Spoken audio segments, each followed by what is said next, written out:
Olá, amigos, bem-vindos ao nosso estudo de hoje com Emmanuel e com Kardec, esses dois baluartes que nos orientam, que nos auxiliam a entender a codificação, a doutrina espírita e o Evangelho. Através desse livro, Religião dos Espíritos, em que a gente vai vendo na prática a aplicação de várias das perguntas do Livro dos Espíritos. Hoje, no capítulo 9, intitulado Mais, a gente vai falar sobre o necessário e o supérfluo, lá na questão 716 do Livro dos Espíritos, em que Kardec perguntou se a natureza não nos dá limite, já que a gente fica usando exageradamente, a gente passa do necessário e vai ao supérfluo, se a natureza não tem um freio para a gente? E a resposta dos amigos espirituais é que sim, a natureza tem seus mecanismos regulatórios. Se nós observarmos os próprios animais vivendo fora do nosso convívio doméstico, a cadeia da natureza funcionando sem a nossa interferência perniciosa, ela é toda reguladinha. Uma espécie controla a outra, uma constrói determinadas coisas, outras espécies ou plantas constroem outras, e assim vão num ciclo virtuoso, perdão, ele é benéfico, ele é perfeito em si, de equilíbrio. A natureza nos traz esses exemplos diários. Mas o homem é insaciável, conforme a resposta dos espíritos. A gente acaba ultrapassando esses limites e acaba utilizando mais do que o necessário. O que é essencial e o que é supérfluo vai mudando conforme a gente vai modificando a nossa atuação no nosso meio social, no nosso convívio. Aquilo que era considerado essencial e supérfluo há 50, 80, 100 anos atrás é diferente do que nós temos hoje. Hoje, por exemplo, nós consideramos a tecnologia aí dos telefones, principalmente, dos smartphones, das redes sociais, da comunicação digital, nós consideramos isso como essencial. Mas se a gente for lembrar quanto tempo existe o celular, é pouquinho tempo. É uma coisa bastante recente na nossa vida. E aí aquele dia que sai do ar do aplicativo X ou Y, a gente se vê refém. Como é que eu vivo sem isso? Em tempos de pandemia, em tempos em que nós estamos mais fechadinhos nas nossas casas, menos presencialmente com as pessoas, realmente essa tecnologia tem sido absolutamente benéfica quando nós sabemos usá-la. A tecnologia em si não é boa nem ruim. É o uso que nós fazemos dela é que nos escraviza ou nos auxilia a vida. Então, esses pensamentos, essas reflexões sobre o que é necessário na nossa vida e o que é supérfluo, é uma reflexão, são pensamentos que a gente deve fazer, são perguntas que nós devemos nos fazer de quando em quando. Algo que foi essencial para nós há algum tempo atrás, será que hoje ainda é essencial? Será que eu preciso ter tantos objetos dentro da minha casa? Será que eu preciso ter tantos afazeres no meu dia a dia? Empurrados aí pela transformação que nos veio ortogada, nos veio a convocação nessa pandemia, foi um momento em que a gente se viu obrigado a repensar muitas coisas. E quem não está repensando nada, a gente fala como um bom conselho, e conselho é algo que a gente dá, mas a pessoa escuta se ela quer, né? Repense a sua vida, o seu modo de viver. O que há de supérfluo que você está carregando e que com isso você está se escravizando sem perceber? É necessário trabalhar tanto para conseguir uma quantidade X de dinheiro para comprar tantos objetos ou determinados objetos tão caros? A cada novo celular que sai, eu preciso trocar. A cada nova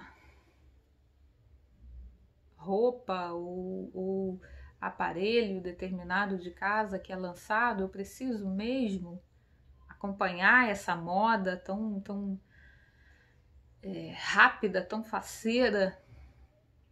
Eu tenho que adquirir tudo. Ontem mesmo eu assisti uma parte de uma live de uma pessoa famosíssima no ambiente da moda, em que ela dizia que desde antes de pandemia ela já falava que a moda produz mais roupa do que as pessoas têm necessidade e até condição de usarem, de consumirem. Essa questão do consumismo desenfreado, eu preciso ter mais, eu preciso mostrar mais, eu preciso parecer mais.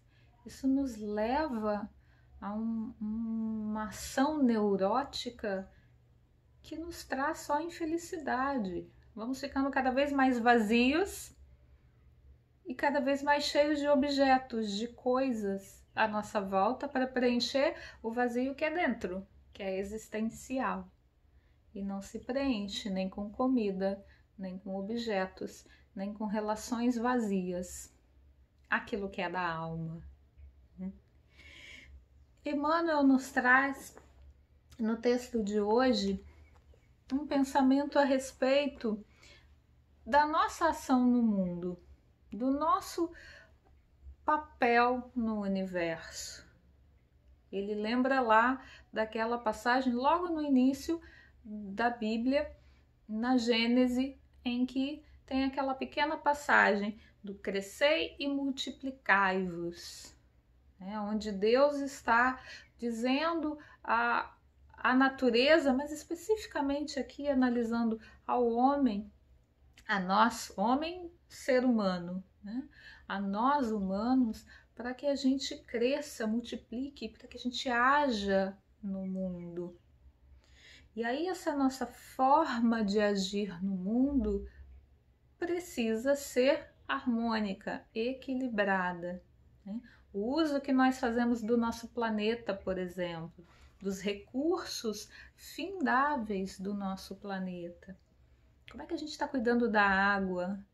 Como é que a gente está cuidando do lixo que a gente produz, que não tem como jogar fora, não tem como lançar fora do planeta?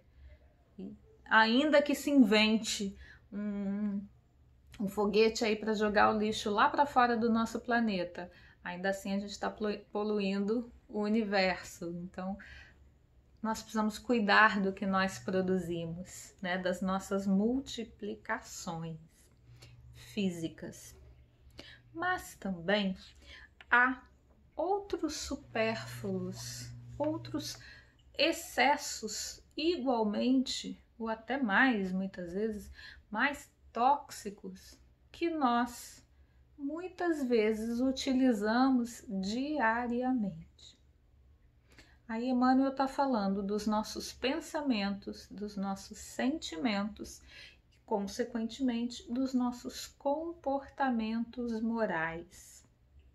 De quais supérfluos você anda se intoxicando?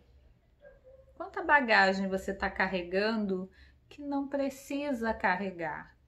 que não te auxilia a resolver nenhum problema que você esteja enfrentando, você ou alguém que você ame, a tua família, o teu trabalho, né? Às vezes aquele ambiente de trabalho adoece, intoxica e as pessoas passam a ter discussões diárias, né? Há momento em que até o respeito muitas vezes se perde. E aí fica o grupo inteiro, o ambiente inteiro intoxicado naquele ambiente virulento mesmo, efetivamente pestilento, emocional e espiritualmente falando. E as pessoas não se dão conta dos excessos comportamentais a que estão entregues. Daí não conseguem sair daquele ambiente. Muitas vezes precisa vir alguém de fora para dizer, gente, pera, vamos pensar aqui fora desse círculo de ódio em que vocês estão presos. Emmanuel nos traz o nosso pensamento muitas vezes no mal. Se eu ponho o meu olhar, as lentes do meu olhar em tudo que é mal, achando que a vida está toda errada, que todo mundo é corrupto, que todo mundo é mal, que todas as pessoas só querem se dar bem e por aí vai. Sabe aquele dia que você acorda e que você acha que tá tudo errado? Mas tá tudo errado. Desde do gari ao presidente da república. Todo mundo tá errado. E aí você se envenena. Você mantém o seu olhar focado somente naquilo que é ruim. Quando você faz isso, você passa algumas horas e você pode prestar atenção. Em qualquer conversa, roda de amigos, digital ou presencial, quando um começa a reclamar, o outro também, quando vê, é uma tempestade só de coisa ruim. Parece que não tem nada bom na vida. Quando a gente faz isso, Emmanuel nos diz que a gente só vai reter, a gente só vai trazer para a gente sombras. A gente vai ficar fechado numa cortina de sombras, onde a gente só vê o mal, a gente só respira o mal. Assim é com a tristeza também. Quando a gente fica só pensando em tristeza, ou quando a gente fica só pensando em doença, doença. Sabe quando você entra num ciclo de achar que está doente, aí começa a sentir uma dor aqui, uma coisa ali, uma outra ali, vai só piorando, né? Quando a gente utiliza os nossos ouvidos, a nossa atenção no entorpecimento da maledicência, aquela famosa fofoca, distribuição de intriga. Nos ambientes de trabalho, aqui no Rio de Janeiro, a gente utiliza aquela expressão rádio corredor, né? São aqueles disse-me-disses em que a gente vai espalhando, escutando e espalhando a maledicência. Emmanuel nos diz que a gente se elameia, a gente entra num charco da calúnia e se perde ali dentro.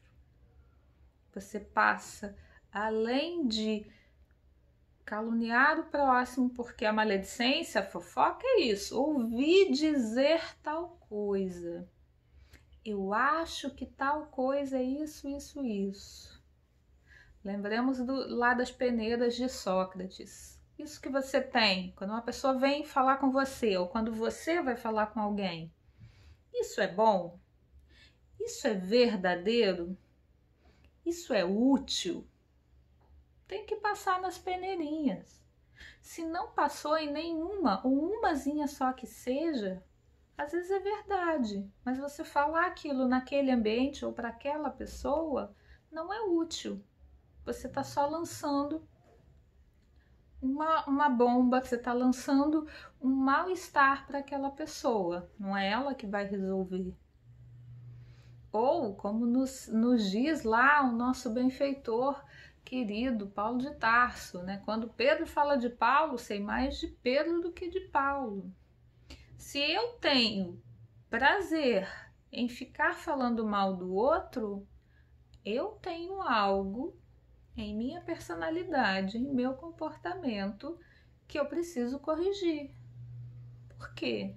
A vida do outro, ficar falando da vida do outro, é algo que me interessa. Em que eu estou descuidando do cuidado com a minha vida?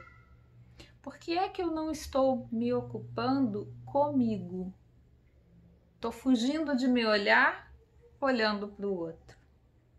Né? Que tipo, é esse tipo mesmo de pessoa que eu quero ser?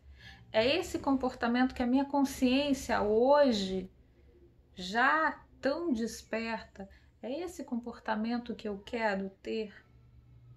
Em que eu dissemino o mal para o outro. Ah, mas não é maldade não, é só uma fofocazinha. Não, é maldade sim. Esquece esse negócio de fofoca branca, fofoca isso, fofoca... Fofoca não tem cor. Fofoca, é intriga. Ponto. Não é para ser feita. Né?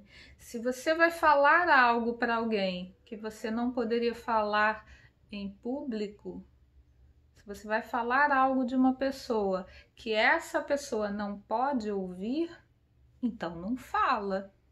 Segura. Que a maledicência morra em você. Que ela não siga adiante. Né? Liberte-se desse vício de comunicação. Que é mais do que um vício de comunicação, é um vício de comportamento. Lembrando lá, fazer ao próximo o que gostaria que fizesse a você. Falando ainda da comunicação, da língua, né?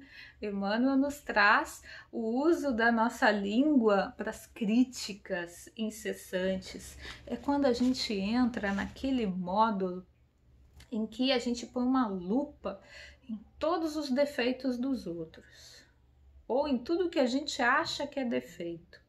Qualquer coisa que a pessoa faça ou deixe de fazer, a gente está ali imputando uma crítica. E aí a crítica tem nada de construtiva.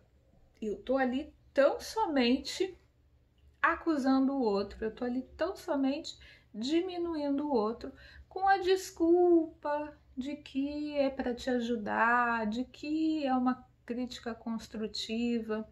Mas será que é realmente construtiva?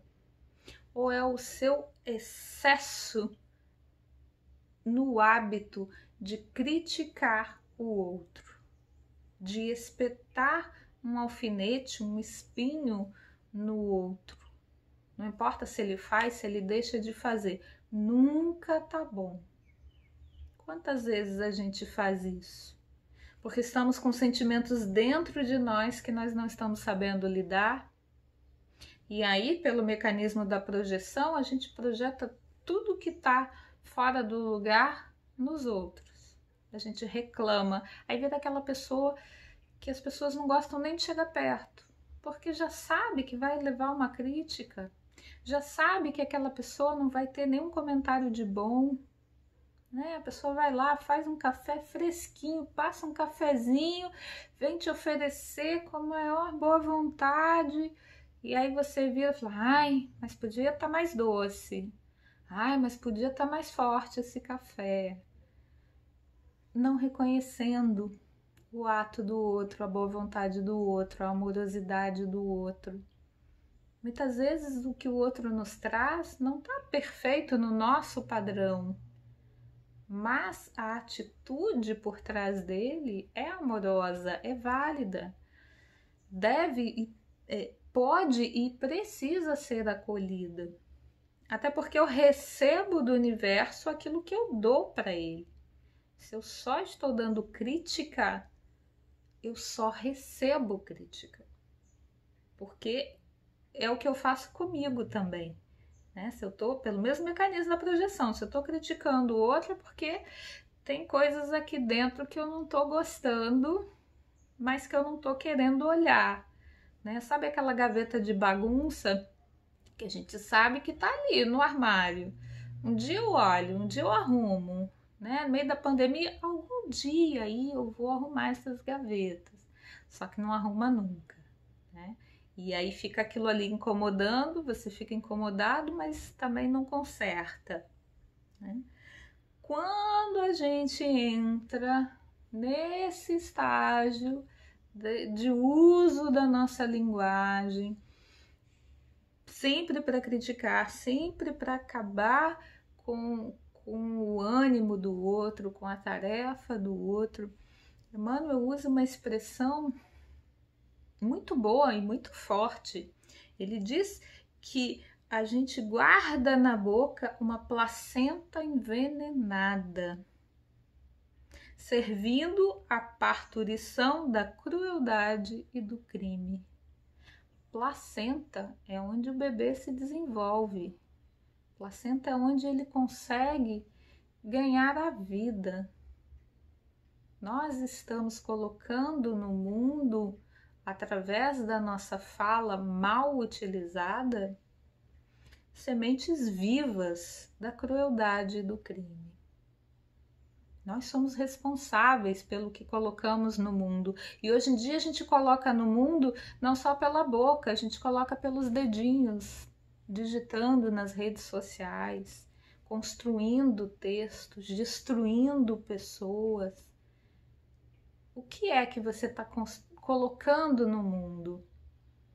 Quais são os excessos que você está pondo? Os excessos negativos, destrutivos. O que é que você está construindo à sua volta? Assim, a preguiça, o ódio, a desídia, tantos outros comportamentos tão ruins que muitas vezes nós nos deixamos levar por eles. Nós damos um tanto mais de nós a esses vícios, quando nós podemos dar um tanto mais de amor, um tanto mais de caridade, um tanto mais de acolhimento, um tanto mais de solidariedade. E aí nós vamos receber, pela mesma lei do retorno, nós vamos receber isso tudo de volta. O convite de Mestre Jesus e de todos os seus emissários em todos os tempos sempre foi, é e sempre será para que nós doemos mais amor, que nós estejamos nesse plus de amorosidade, de auxílio em tudo aquilo que a gente escolher sentir, o que a gente escolher pensar, a gente vai encontrar auxílio para falar e para fazer. Se eu escolher atitudes boas, eu vou encontrar boas palavras, eu vou encontrar boas atitudes onde quer que eu esteja, seja lá em que condição que eu esteja vivendo.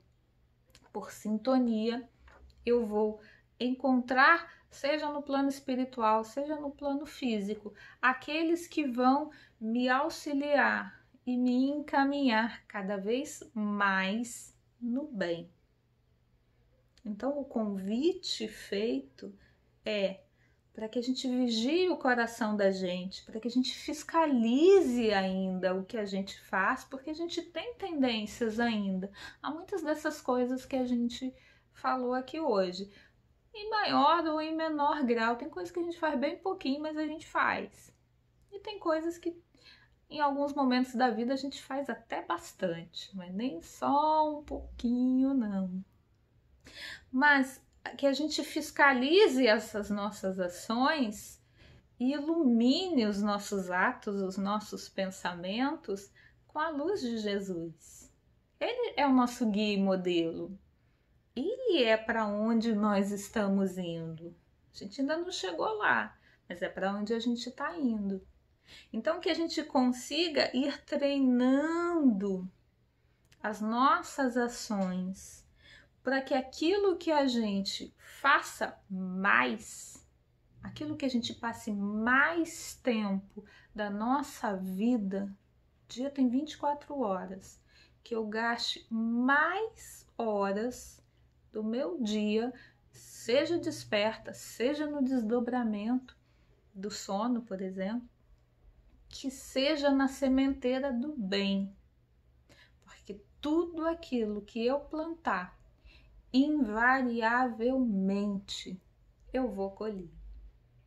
Que nós escolhamos todos os dias, a cada instante, conscientemente, a sementeira do bem, porque aí a boa colheita é certa.